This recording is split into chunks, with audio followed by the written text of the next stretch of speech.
Imagine hearing your child, for whom you sacrificed everything, youth, health, dreams, call you a burden behind your back.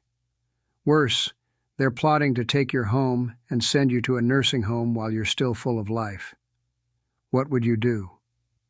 This is a story of betrayal that broke my heart and the revenge that set me free. This is how I, John Clark, reminded my daughter, I'm not the helpless old man she thought. My daughter Anna forgot to hang up the phone.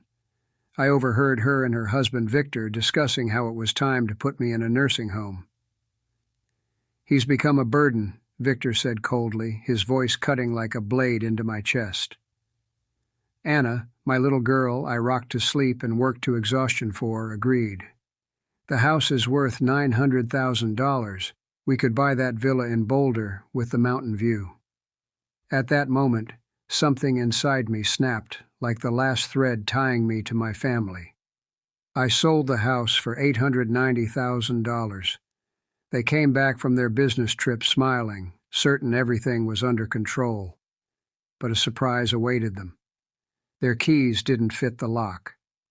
A note hung on the door, and when they read it, they screamed. This was just the beginning. Please subscribe to the channel and let us know in the comments where you're watching from. The phone rang as I scraped the last of the meatloaf from my plate. Maria's recipe, my late wife's, but without her touch, it was bland, like my life without her. I glanced at the screen. Anna, my girl, my pride. I pictured her at 3, running around our kitchen, giggling as Maria baked her favorite gingerbread cookies. "Dad, how are you?" Her voice was warm, but I felt the emptiness that had settled in since Maria's death 2 years ago. "Just ate, about to watch the news," I said, not mentioning the 3-day-old leftovers or that I hadn't watched the news in weeks, too busy staring at Maria's photo on the mantel. Her eyes, kind and wise, seemed to watch me from the past. "Are you eating enough?" "I'm worried, Dad. You forgot to turn off the burner under the coffee pot yesterday. That's dangerous." "I'm fine, sweetheart. Just got distracted. How's your business trip in Phoenix?" "The conference ends tomorrow. Victor's handling client meetings while I sit through boring digital marketing presentations. Gotta go, we have dinner with investors. Love you, Dad." "Love you too, honey." I heard rustling. Anna hadn't hung up. The phone must have slipped into her purse, but the microphone was still on. Her voice turned sharp, unrecognizable. "Victor, he's slipping. Forgot to turn off the burner. What if he burns the house down?" My hand froze over the oak dining table, where Maria and I used to share morning coffee. "Time for a nursing home, Anna," Victor snapped. "He's a burden." "The house is worth nearly $900,000. We could buy that Boulder mansion with the mountain view." Anna laughed, a slap across my face. "He's so grateful for my calls. Doesn't suspect a thing. We need to act while he still trusts us completely." The phone slipped from my hand, clattering onto the oak floor I'd laid myself in 2001. I stared at Maria's photo. Her eyes seemed to say, "Don't let them break you, John." The grandfather clock in the hall, Maria's gift for our 15th anniversary, ticked in the silence like the pulse of the house we'd built together.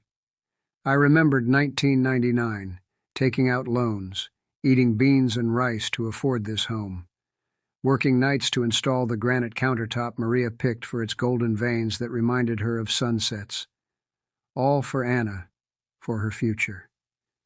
Now she called me a burden, already spending my money, planning my exile. I clenched my fists. My hands, rough from decades as a construction engineer, were still strong. They thought me helpless, weak, ready to be forgotten. But I wasn't their victim. Next morning I dug out the business card for Tom Wilson, a real estate attorney Maria insisted we meet after her cancer diagnosis. "John, we need to be ready for anything," she'd said, her voice weak but firm. I dialed his number, my fingers trembling not from fear, but from resolve. Tom, about 55, with graying temples and a calm gaze, listened to my story, the overheard conversation, Anna and Victor's plan to sell my house and ship me to a nursing home. Mr. Clark, the house is in your name alone since Maria's passing. They have no legal claim to it without your consent, he said, flipping through papers on his desk. What if I want to sell it myself? I asked, a spark igniting in my chest. Denver's market is hot, Tom replied. Your house, 2-story, 3,400 square feet, Cherry Creek area, pristine condition, could fetch $850,000 to $920,000 in a week with the right buyers. I pictured laying the oak floors, Maria choosing wall paint, us laughing over curtain colors. This house was our life, but Anna and Victor saw only dollar signs. I want to sell. As fast as possible, I said.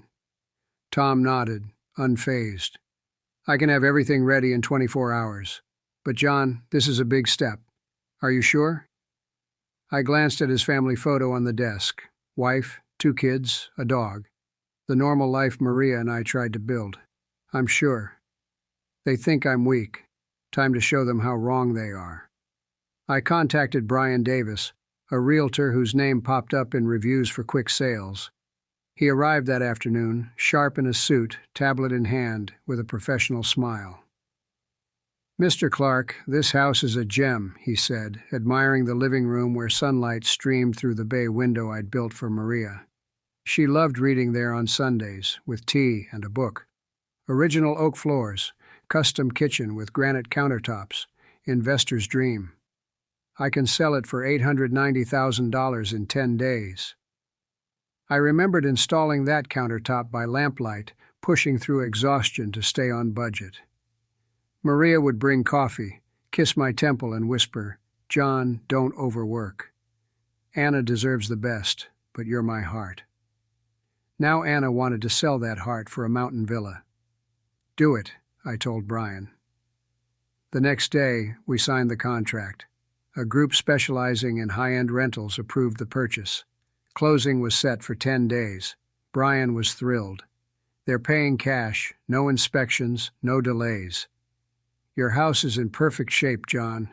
They won't even haggle. I started preparing for a new life. I found an apartment in Highlands, a cozy senior community with a golf course, a small park, and sunset views. Maria would have approved. I signed a lease for $3,000, including deposit, and moved the essentials. Maria's jewelry, her cookbook with handwritten notes, our wedding photo where we stood, young and happy, under Denver's sun. I remembered Anna, as a teen, flipping through that album, laughing at my old-fashioned mustache. Now that album stayed behind, along with the furniture I'd built, the house that was no longer mine. I changed the locks for $450, calling a locksmith named Eddie, a man in his 50s who asked no questions. New ownership, he said, removing the old brass locks I'd installed 15 years ago. Something like that, I replied. The new locks were silver, modern, with a sharp click, foreign to my home. Eddie handed me 3 sets of keys, front door, back door, garage. I paid cash to leave no trace. Then I ordered a mini camera for $149, a device disguised as a phone charger with Wi-Fi, crisp video, and motion-triggered recording. I wanted to see their faces when they realized they'd lost. I set it up by the front door, checked the phone app. The picture was perfect. The audio crystal clear, like a movie. The hardest part was the note. The first draft was too angry, the second too cold.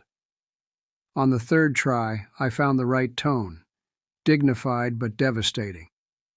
Dear Anna and Victor, I overheard your talk about the nursing home. You called me a burden. I sold the house for $890,000. The money's in my new account, out of your reach. I've moved where I'm valued, not tolerated. Your belongings are in storage at Fax Avenue. You have 30 days to claim them before fees start. I gave you everything for 42 years. Education, a wedding, a car, a home. You planned to steal my life. I hope this lesson was worth the cost. Love, Dad. I wrote it in my careful engineer's handwriting, which Maria always praised, and taped the envelope to the door at eye level, where they couldn't miss it. The days until their return dragged on. I walked through the house that was no longer mine, touching walls we painted with Maria. I remembered Anna at 7, squealing with joy at the dollhouse I built over 3 months in the garage. Maria sewed tiny curtains. I carved miniature windows to match our bay window. "Daddy, it's like our house," she'd cried, hugging me. Now she wanted to sell this house to be rid of me. The neighbor, Mrs. Peterson, noticed the activity. Inspectors, Brian's car. "Renovations, John?" she asked, watering her roses. "Something like that," I lied, guilt pricking me. I didn't want rumors reaching Anna too soon. I spent my last night in the house in Maria's reading chair, holding her unfinished novel, still bookmarked at page 247. "I'm sorry, honey," I whispered to her photo. "But you'd understand. You always said I was too kind." I locked the house with the new keys and drove to my apartment, leaving the past behind. On Friday, I sat in my new apartment, staring at my phone screen. The camera showed the empty doorway of my former home. The furniture I'd left still stood there, but tomorrow the new owners would take it. I sipped coffee, my heart racing. Anna and Victor were due back from Phoenix at 5 p.m. I knew their habits. Anna insisted on leaving early to avoid traffic. Victor drove exactly the speed limit. At 5:15 p.m., their black SUV pulled into the driveway. Anna stepped out, stretching after the long drive. Victor hauled out suitcases, his face tired but confident. They approached the door. Anna rummaged in her purse, pulled out her keys, and tried the lock. It didn't turn. "What the hell?" she muttered, trying again, her face twisting with irritation. Victor circled the house, checking the back door and garage. "The locks are changed," he called, his voice edged with panic. Anna dialed my old landline, disconnected 3 days ago. "No answer, not even voicemail," she said, her hands shaking as she fumbled with her phone. Victor spotted an open kitchen window. I'd left it unlatched on purpose. "Climb through," he said. Anna, in her business suit, clumsily scrambled through, tearing her skirt. She opened the door from inside, and they dragged in their suitcases, faces full of confusion. Then they saw the white envelope on the door, their names in my handwriting. Anna tore it open, her hands trembling. She read aloud, her voice breaking. "I overheard your talk. Nursing home. Burden. Sold the house for $890,000. Money's in my account." She stopped, tears welling up. Victor snatched the note, his face reddening. "Your father played us. That manipulative bastard." Anna collapsed onto the couch, sobbing. "That was our future. How could he do this?" Victor tossed the note to the floor. "You botched this, Anna. We're homeless, my job's hanging by a thread, and your salary doesn't cover our debts." Their shouts echoed through the living room where Maria and I once celebrated Christmas, where Anna opened presents, laughing. Now the house belonged to strangers, and they argued over their failure. I turned off the camera. I'd seen enough. I reached for the bottle of 2018 Bordeaux, Maria's favorite wine, saved for a special occasion we never got to share. I poured a glass, raised it to her photo on the nightstand. "To you, my love." They learned the price of betrayal. The wine was tart, like victory. I remembered Maria's warning.